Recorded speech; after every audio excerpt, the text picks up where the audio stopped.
साथियों, आप सभी का स्वागत है जोशी यूट्यूब परिवार चैनल में। आज मैं ज्येष्ठ मास का महत्व और महात्म्य ये दोनों चीज़ें बतलाऊंगा। ज्येष्ठ मास जो है, इसको ज्येष्ठ मास क्यों कहते हैं और इसका नाम ज्येष्ठ क्यों पड़ा, यह भी मैं आपको इसमें जानकारी दूंगा। सबसे पहले ज्येष्ठ मास जो है, ज्येष्ठ मास में सूर्य की किरणें धरती पर लंबे समय तक रहती हैं, जिस कारण से इस मास में प्रचंड गर्मी बढ़ जाती है। और दूसरा कारण, ज्येष्ठ मास की पूर्णिमा के दिन ज्येष्ठा नक्षत्र पड़ने के कारण इस मास को ज्येष्ठ मास कहा गया है। ज्येष्ठ मास में विशेषकर जो प्यासे हैं उनको पानी पिलाना, पशु पक्षी मनुष्य प्राणी मात्र को जल पिला करके उनकी सेवा करने का बहुत ज़्यादा फल बताया गया है। ज्येष्ठ मास में हनुमान जी और रामचंद्र की भक्ति की जाती है, क्योंकि ज्येष्ठ मास में ही हनुमान और राम जी का प्रथम मिलन हुआ था, इसलिए इस मास का जो महत्व है वह बढ़ जाता है। ज्येष्ठ मास में अनेक तिथियां, पर्व, व्रत आते हैं। जैसे इसमें गंगा दशहरा पर्व आता है। गंगा जी इसी महीने धरती पर आई थी और गंगा में का दूसरा नाम ज्येष्ठा भी कहा गया है, क्योंकि गंगा में अनेक गुण होने की वजह से इसको सभी नदियों में श्रेष्ठ माना गया है। और इसी महीने में निर्जला एकादशी आती है। निर्जला और अपरा एकादशी, ज्येष्ठ कृष्ण पक्षी की एकादशी को अपरा एकादशी कहा गया है। ज्येष्ठ शुक्ल पक्षी की जो एकादशी आएगी उसे निर्जला एकादशी कहा गया है। ये दो महापर्व भी इसी महीने में आते हैं। और इसी महीने में ज्येष्ठ कृष्ण अमावस्या के दिन बट सावित्री की पूजा इसमें की जाती है। बट सावित्री अमावस्या, सावित्री और सत्यवान, इनकी जो पूजा है इसी मास में होता है, इसलिए भी इस मास का महत्व बढ़ जाता है। ज्येष्ठ मास में एक कहावत भी आती है। हमारे जो वैद्य हैं, वैद्य जो हमारे आयुर्वेद के आचार्य हैं, उनके द्वारा कहा गया है कि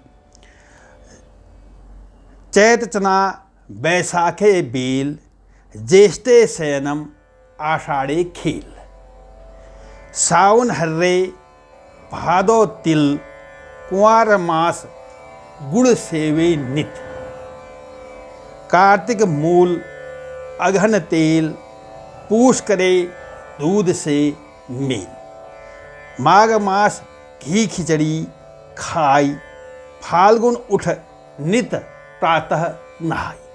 यानी 12 महीनों के बारे में इसमें बताया गया है कि 12 महीनों में हमें किस प्रकार का सेवन करना है और कौन से कार्य हमें करने हैं।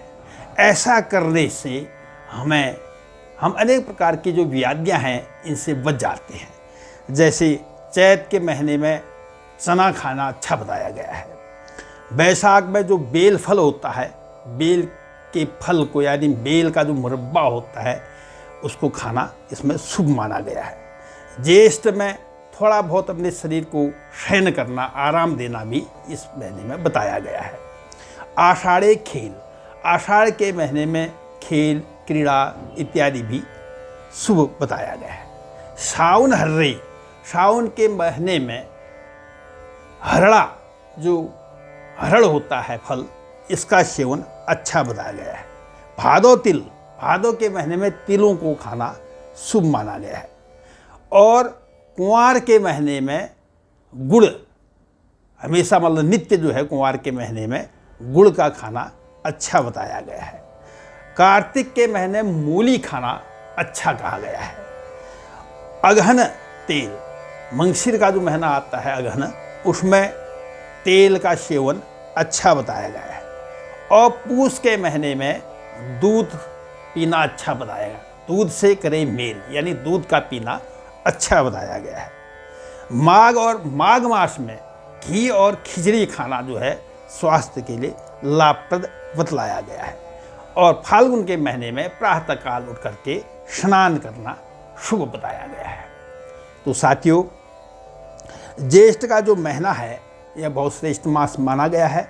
वैसे हमारे हिंदू धर्म में सभी महीनों का अपना महत्व है, और ज्येष्ठ का जो विशेष महत्व है यह मैंने आपको यहाँ पर बतलाया। अब मैं जो जातक ज्येष्ठ के महीने में उत्पन्न होते हैं उनके थोड़े से उनके गुणों के बारे में यहाँ पर बतलाऊंगा। भले ही जो कुंडली है, कुंडली में अनेक प्रकार के जो ग्रहों के योग और संयोग से सारी दशाएं कही जाती हैं, फिर भी ज्येष्ठ के महीने में जो जातक उत्पन्न होते हैं वह किस प्रकार के होते हैं, इसकी जानकारी भी मैं संक्षिप्त रूप पर यहाँ पर दूंगा। जेठ के महीने में जो है जो जातक उत्पन्न होते हैं ये परदेश प्रिय होते हैं, यानी विदेशों में रहना इनको अच्छा लगता है, और विदेश से ही ये अनेक प्रकार के लाभ प्राप्त करते हैं। और ऐसा व्यक्ति जो जेठ के महीने में उत्पन्न होता है शुभ विचार युक्त होता है, उसके जो विचार होते हैं वो शुभ होते हैं, और किसी भी व्यक्ति के प्रति इनके मन में किसी प्रकार का बैर नहीं होता है। और इस मास में जन्मे हुए जो जातक हैं वो धन से समृद्ध होते हैं, धनवान होते हैं, और उनकी जो आयु है वो दीर्घा आयु कहलाई जाती है, दीर्घ समय तक ये जीवित रहते हैं, और अपनी बुद्धि को अच्छे मार्ग में लगाने की इनकी प्रवृत्ति हुआ करती है, और ये गंभीर होते हैं, और कभी कभी इनमें क्रोध और जिद की भावना ज़्यादा होती है, ज़्यादा क्रोधी होते हैं और जिद भी ज़्यादा किया करते हैं।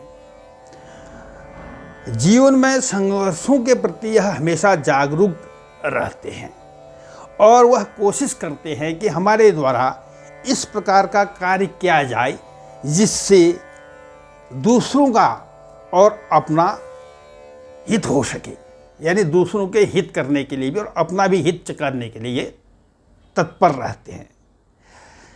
तो साथियों, संक्षिप्त जानकारी मैंने जेठ के महीने में उत्पन्न जातकों के बारे में बतलाई। अब जेठ के महीने में प्रचंड गर्मी होने के कारण इसमें जैसे छाता है, पानी का जो दान है, छाता का दान है, छाया करना है, यह बहुत अच्छा इसमें बतलाया गया है। तो इसके बाद जो है मैं जेठ मास के तिथि, पर्व व व्रतों के बारे में आपको संक्षिप्त रूप पर जानकारी दूंगा, और इसी के साथ मैं यहाँ पर जेठ मास के महत्व और महात्म्य को संपन्न करता हूँ। ओम नमो भगवते वासुदेवाय, गोविंदाय कृष्णाय नमो नमः।